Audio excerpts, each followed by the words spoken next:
We live on the edge of a quiet Arizona ranch town. Red dirt, big skies, and enough room between neighbors to breathe. Or at least, that's how it was until the HOA popped up next door. A few miles up the ridge, a new development called Ocotillo Springs Estates brought in rows of tan stucco homes, plastic cactuses, and folks who thought private road was just a suggestion. That's when we met Karen Delaney, the self-declared enforcer of the HOA, who believed she had a master key to everything, even my gate.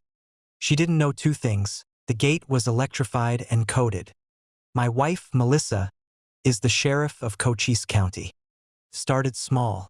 Karen drove her Lexus SUV up our ranch road and knocked on our door, clipboard in hand. Just doing a perimeter check. This gate you've installed?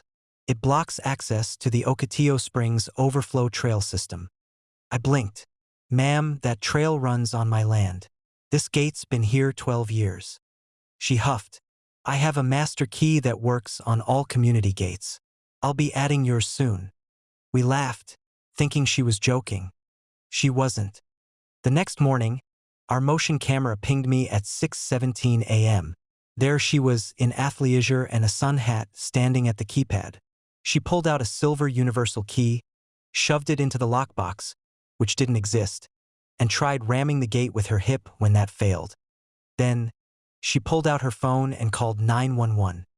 I listened through the ring speaker as she said, loud and clear, "Yes, I'm trapped outside a community gate. The resident has illegally locked a public access point. I demand police assistance immediately." What she didn't know. The call routed to the Cochise County Dispatch Center, and guess who happened to be on shift? Sheriff Melissa Harper, my wife. Melissa showed up 9 minutes later, in full uniform, badge gleaming and cruiser lights flashing. Karen stood there, arms crossed, smug as ever. Finally, arrest this man. He's denying the HOA's right of access. Melissa raised an eyebrow. Karen, this is private land. You're trespassing. Karen scoffed. I'm on a public access trail. Melissa pulled out the deed map and pointed to the clearly marked boundary. Then she smiled. You are now 5 feet inside private ranch property. That's a Class 1 misdemeanor. Karen's face dropped.